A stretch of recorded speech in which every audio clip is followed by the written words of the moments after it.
তো দিয়া আজি কি পৰীক্ষা আছিল তোমাৰ? পৰিৱেশ। তুমি কোন ক্লাছত পঢ়া ন? 1ত। এক্সামটো কেনেকুৱা হৈছে? বহুত ভাল হৈছে। কিমান মাৰ্কৰ এক্সাম হৈছে? 100। কেইটা এৰি দিছা? মানে কেইটা লিখাৰ বাকী আছে? এটা।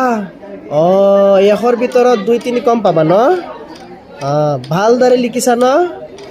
ঠিক আছে। ছবি তবি আছিলে? কি দি খাই আহিছা? আজি কি পৰীক্ষা আছিল তোমাৰ? তোমাৰো পৰিৱেশ। তাৰমানে তুমি 1ত পঢ়া? কেনেকুৱা হৈছে? ভাল হৈছে। তুমি কি দি খাই আহিছা ৰাতিপুৱা? মাংস দি। হয়। পিছে 100ৰ ভিতৰত কিমান মাৰ্ক লিখিছা আৰু কিমান এৰিছা? মানে পৰীক্ষাত গোটেইকেইটা কুৱেশ্যন আনচাৰ লিখিব পাৰিছা? এটাও এৰা নাই? Good girl. আৰু কেইটা এক্সাম আছে? এটা আছে। সেইটো কি? ছবি মানে আৰ্ট এণ্ড জিকে। আচ্ছা ঠিক আছে, তোমাক মই আৰ্ট এণ্ড জিকেৰ এটা কুৱেশ্যন ধৰো। কোৱাচোন, বৰ্তমান ভাৰতবৰ্ষৰ প্ৰধানমন্ত্ৰীজনৰ নাম কি? নৰেন্দ্ৰ মোদী। আৰু অসমৰ মুখ্যমন্ত্ৰীগৰাকীৰ নাম কি? Doctor Himanta Biswa Sarma. Good girl. পাৰিছে। আমাৰ এইজনী মাইনা কি নাম তোমাৰ? নাৰ্জিয়া আক্তাৰ। Good girl. মই সিদিনাখন ৰাস্তাত পাইছো নাৰ্জিয়া আক্তাৰ দৌৰি গুচি গৈ আছে। তোমাৰ ঘৰটো মানে সি তাত ন?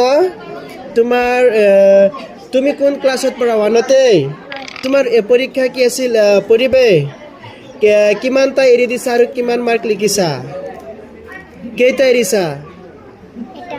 এটাও নহয়। Good girl. আৰু গোটেইকেইটা লিখিছাতো? তেনেহ'লেতো তুমি 100ৰ ভিতৰত 100 পাবা। দোৱা কৰোঁ, আশীৰ্বাদ কৰোঁ। আৰু তুমি তোমাৰো এটা এক্সাম আছে ন? সেইটো কি এক্সাম আছে? ছবি। তুমিও ছবি এক্সাম দিবা। কোৱাচোন, তোমাক মই এটা কুৱেশ্যন ধৰোঁ। কোৱাচোন, বৰ্তমান ভাৰতবৰ্ষৰ ৰাষ্ট্ৰপতি গৰাকীৰ নাম কি? দ্ৰৌপদী মুৰ্মু। Good girl. পাৰিছে। আচ্ছা কোৱাচোন, মই এজন ছিংগাৰৰ নাম কওঁ, গানৰ নাম ক'ম, তুমি ক'ব লাগিব কোনে গাইছিলে। ইয়া আলি গানটো কোনে গাইছিলে? জুবিন গাৰ্গ। পাৰিছে। আচ্ছা কোৱাচোন, ৰাতিপুৱা কি দি খাই আহিছা? মাংস দি। আৰু সন্মুখত এটা